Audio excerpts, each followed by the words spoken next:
We've reached round 4 of the FIDE World Cup, so that means there are just 16 players left in the tournament. They're all battling it out to see who can qualify for the final. And remember, the 2 finalists will both receive golden tickets through to the Candidates Tournament to be played next spring. So that's the real prize here. So I'd like to focus on the match between Jan Krzysztof Duda from Poland, just 21 years old, against Jeffrey Xiong, who's even younger. He's from the United States and he's 18 years old. So very interesting to see who is going to win out in this contest. So Duda has white in the first classical game, and it was in English, symmetrical so far, and g3. And now Xiong plays an ambitious move. He plays d5. So it's as though he wants to win the space advantage in the middle of the board. But that means that white is slightly ahead in development. And that gives white perhaps a chance to hit out at black's centre. So e5 is possible here. That takes the game into very different lights. But Xiong played g6. Now d3 is the most usual move.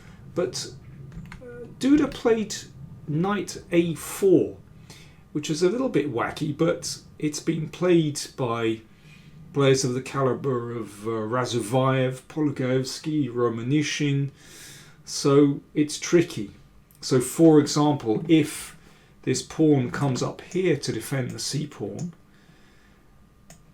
then it weakens this diagonal, and then d4 is actually possible. Or if e5 to protect it this way, again white will go for an early b4 to break down black's centre, and this is actually very dangerous for black. But Xiong wasn't phased and played knight e6. Okay, so d3, and white is still aiming to get a quick attack on this pawn. And if, for example, bishop g7 here, normal move, knight g5 is actually very uncomfortable. Knocking out this knight, then this is under fire, and it's not easy to protect that when this bishop is raking down the diagonal. Rook b8 is possible here, but Xiong played knight d4, and that shuts out that bishop on e3. But there is still pressure here. Korchnoi had this position once with black against Georgiou from Romania, and Korchnoi played queen a5, but he was beaten very convincingly. Xiong played castles kingside. It's a better move. And the game went like this. Knight takes pawn and knight f5. So this is very tricky. So this bishop is attacked. Obviously it can't move away. But well, could move away. But yeah, then there are potential problems here. But Duda took and then moved the bishop. Okay, that's a better way of doing it. The bishop is more active on c5, of course, than moving back to d2.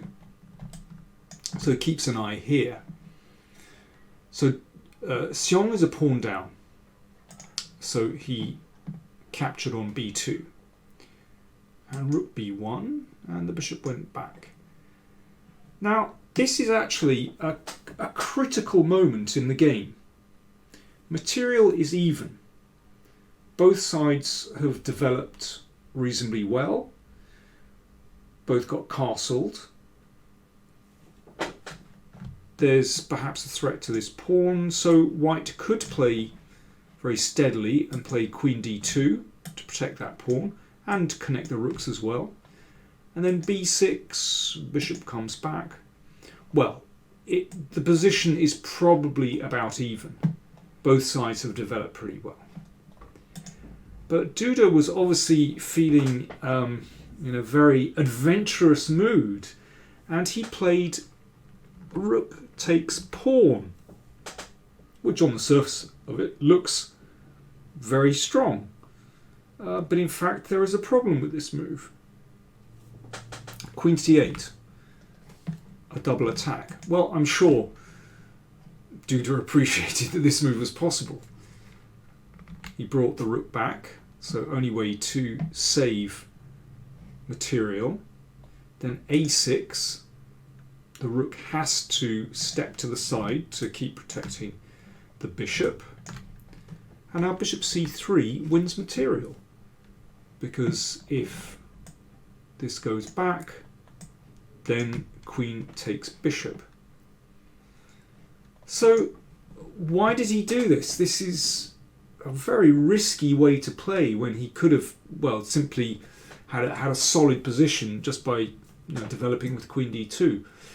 Well, this is really adventurous because he's basically prepared to give up an exchange. Can be taken straight away. It's, the way that Xiong played it is even better. First of all, he activated his rook, brings it off the long diagonal, prepares to come down here, and in fact Duda can't escape. This rook shouldn't move because then queen takes bishop. So the material is not running away. Okay, now that the bishop is protected, then it's possible to take. Possible to move the rook away, so now black has to take. So we have a situation where Duda has, at the moment, bishop and pawn against a rook. So how much compensation does he have? Well, reasonable comp, because that bishop on c5 is very strong, and of course he's got a nice centre. Black is a little bit split. This rook has sort of run off. It could be a strong piece, but it needs support from the other major pieces. And white has just a little bit of initiative. So e4 played, the knight has to go back. And now this is a nice manoeuvre. So I think it's very important that somehow white keeps a little bit of initiative here, and Duda managed to do that very well. There are some weak points in white's position. So white has to be careful here, but this is a nice manoeuvre. Queen a3. So he gave up this pawn on a2 with tempo. Of course, that's the rook is protected by the bishop. And just switch the queen back into the middle. So that ensures that his centre is secure. And the queen has the possibility to slide over towards the king. So in this position, Xiong has to be very careful indeed. He played f6. Well, that looks pretty reasonable to cover these two squares. Rook c1, opposite the queen, that's fair enough. And now Xiong played queen d7, which looks like such a natural move, sort of keeping everything together. It would have been better to play the queen to this side and potentially to support this rook on a2, perhaps along, keeping pressure on the second rank, perhaps with the idea of exchanging rooks. Another point is that after d5, the bishop can happily come back here. So for example, white doesn't have to play like this, but if white roughly plays as in the game, putting the knight on d4, then queen here, and rook c8, and you can see that black's major piece is very, very active here and not easy to build an initiative. That already looks extremely painful actually for white. But as I said, not forced, but queen b8 definitely an improvement on the game. But queen d7 played, still it doesn't look terrible for black. But after d5, well, things are starting to look a bit more interesting, because if, let's say, bishop g4, then knight d4, and that knight is going to find secure spot on c6. Very different when the bishop is on d7. So in the game, d5 played, bishop h3. Bishops are exchanged.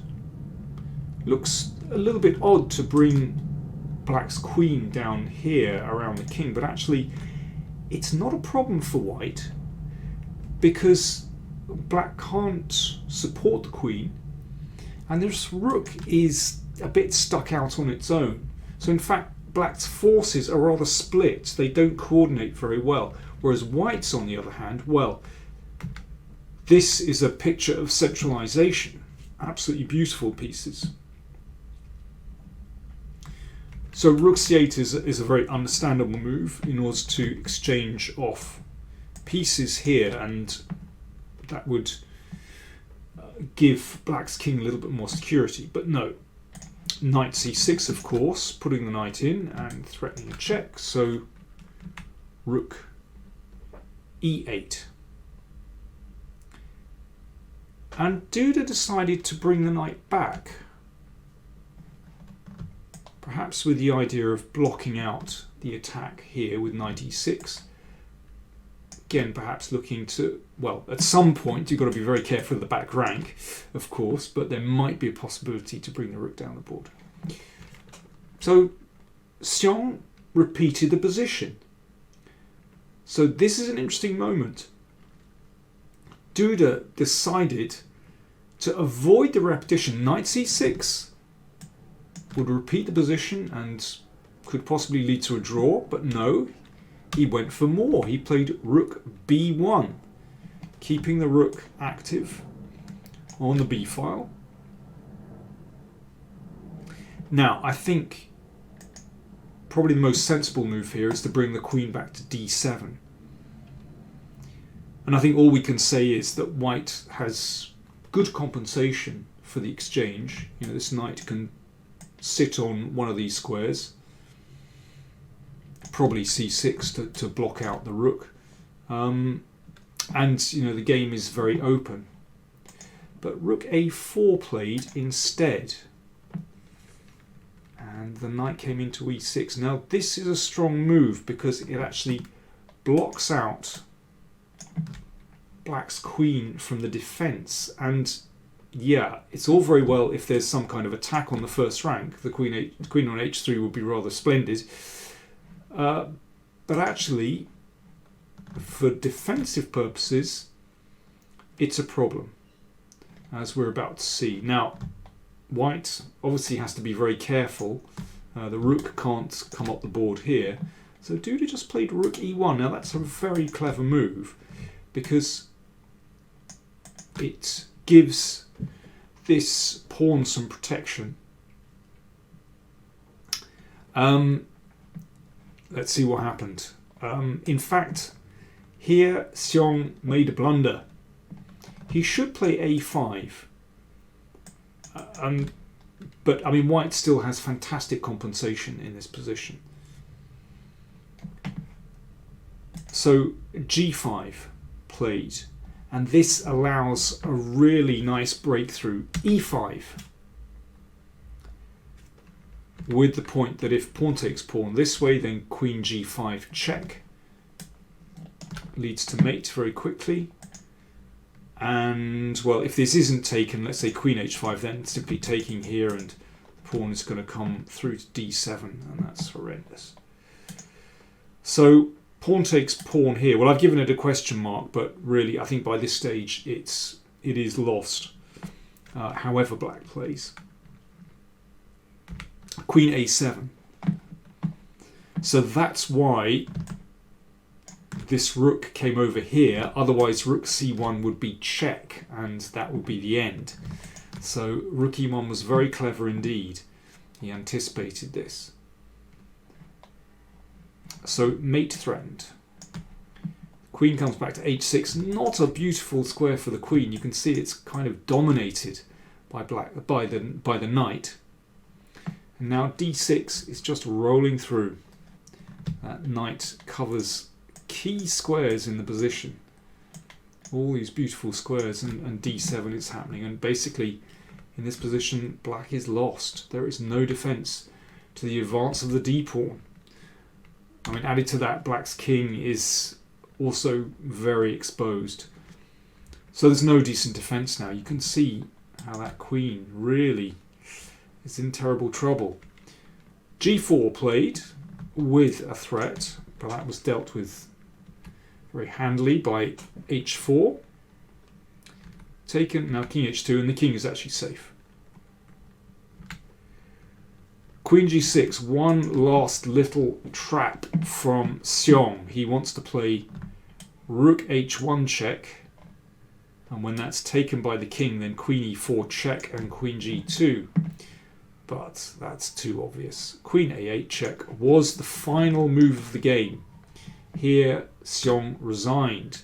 Okay, why did he resign? Why did he resign? Because if king f7, then d7, notice that queen covers along the long diagonal, that's rather beautiful, and at the same time threatens here. If king takes knight, then you just get a queen, and if queen f5, I'm afraid that doesn't help the situation. Queen e8 is a very attractive checkmate, actually. So there we go. Duda wins the first classical game. So in the next game, Jeffrey Xiong in a must-win situation. But I thought that was very enterprising play from Duda. You know, he really seized the moment and played in quite a risky way, but it really paid off. Great win from him.